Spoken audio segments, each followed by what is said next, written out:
સોનગઢના હાઈસ્કૂલના મેદાનમાં ભાજપનું કાર્યકર્તા સંમેલન યોજાયું હતું, જેમાં મોટી સંખ્યામાં લોકો ઉપસ્થિત રહ્યા હતા. સોનગઢ આદિવાસી સંમેલનમાં ભાજપે આપ અને કોંગ્રેસના બની બેઠેલા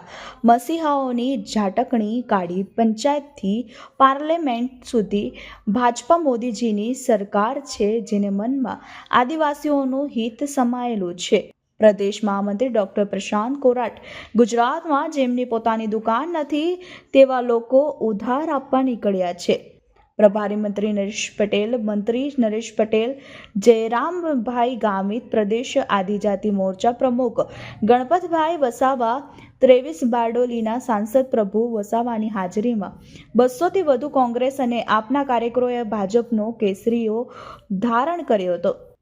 આદિવાસી વિસ્તારમાં સરકાર શિક્ષણ, રોજગાર અને માળખાકીય સુવિધાઓમાં કરેલા કાર્યોથી તાપી જિલ્લાના વિકાસને વેગ આપવા કેન્દ્ર અને રાજ્ય સરકારની વિવિધ યોજનાઓની માહિતી પૂરી પડાઈ હતી. આ કાર્યક્રમને સફળ બનાવવા સોનગઢ નગરપાલિકા, હેતલભાઈ મહેતા,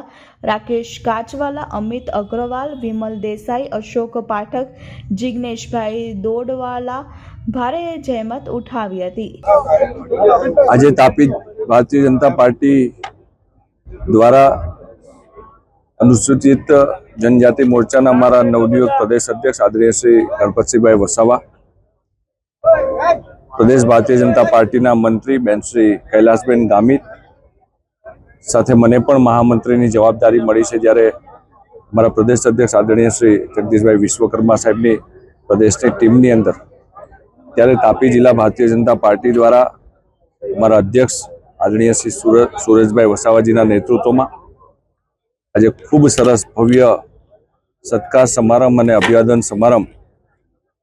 વ્યારા વિધાનસભાની અંદર નિઝર વિધાનસભાની અંદર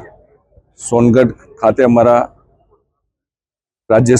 સરકારના કેબિનેટ મંત્રી ભાઈ શ્રી નરેશભાઈ અને આ વિસ્તારના સોનગઢ વિસ્તારના લોકપ્રિય ધારાસભ્ય ભાઈ શ્રી જયરામભાઈ ગામિતજીના માર્ગદર્શનમાં ખૂબ મોટું સંમેલનનું આયોજન કરવામાં આવ્યું છે. આ વિસ્તારની અંદર જે રીતે સવારથી લોકોએ જે પ્રેમ આપ્યો છે, આખું સોનગઢ શહેર આજે રસ્તા ઉપર આજે અભિવાદન માટે થઈને, સત્કાર માટે થઈને ઉપસ્થિત હતું. અને આજે અત્યારે બધા લોકોએ ખૂબ સરસ ભારતીય જનતા પાર્ટીના કાર્યકર્તાઓએ મહેનત કરીને ભવ્ય સત્કાર સમારંભ કર્યો છે, ત્યારે બધાનો હું હૃદયથી આભાર માનું છું. અને જ્યારે મને આ દક્ષિણ ઝોનની જવાબદારી પ્રભારી તરીકે મળી છે, ત્યારે બધા જ ભારતીય જનતા પાર્ટીના કાર્યકર્તાઓ આગામી સમયમાં જે અત્યારે ભારતીય જનતા પાર્ટીનું સંગઠન મજબૂત છે, એ વધારેમાં વધારે મજબૂત થાય, લોકો સુધી ભારતીય જનતા પાર્ટીની ગુજરાત સરકાર અને કેન્દ્ર સરકારની બંને ભારતીય જનતા પાર્ટી સરકાર દેશના યશસ્વી પ્રધાનમંત્રીજીના નેતૃત્વમાં, માનનીય નરેન્દ્રભાઈ મોદી સાહેબના નેતૃત્વમાં અને રાજ્યના અમારા મુખ્યમંત્રી ભાઈ શ્રી ભૂપેન્દ્રભાઈ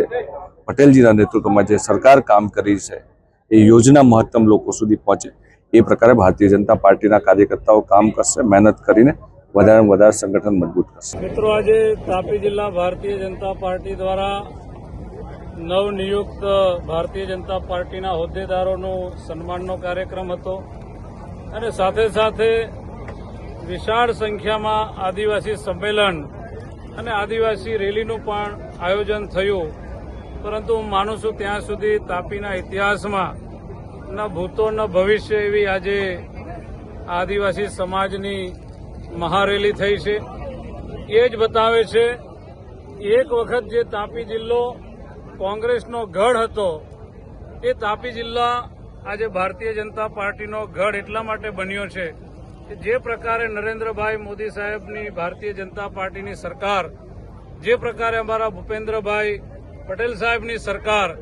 અને અમારા આદરણીય પ્રદેશ અધ્યક્ષ શ્રી જગદીશભાઈ વિશ્વકર્માજીના માર્ગદર્શન હેઠળ આદિવાસી સમાજને શિક્ષણ, સિંચાઈ, રોડ, રસ્તા, વીજળી જે પ્રકારની સુવિધાઓ જે વર્ષોથી માંગી રહ્યા હતા, એ આજે ભારતીય જનતા પાર્ટીની સરકાર આપી રહી છે. એટલે આપ પાર્ટી અને કોંગ્રેસ પાર્ટી ગમે એટલા જૂઠાણા ચલાવશે, પણ તાપી જિલ્લાનો આદિવાસી સમાજ, તાપી જિલ્લાના મતદારો, પ્રજાજનો એ આજે પણ ભારતીય જનતા પાર્ટીની સાથે છે. એ આજની સભા અને આજની રેલી ઉપરથી પ્રસ્થાપિત થયું છે. આપ સૌએ જોયું હશે, કલાકોના કલાકો સુધી અહીંયા લોકો બેસી રહ્યા અને લગભગ 300 થી 500 જેટલા આપ પાર્ટીના કાર્યકર્તા અને કોંગ્રેસ પાર્ટીના કાર્યકર્તાઓએ આજે ભાજપમાં પ્રવેશ લીધો છે. આ તમામ લોકોનું હું ભારતીય જનતા પાર્ટીના પરિવારમાં હું દિલથી સ્વાગત કરું છું.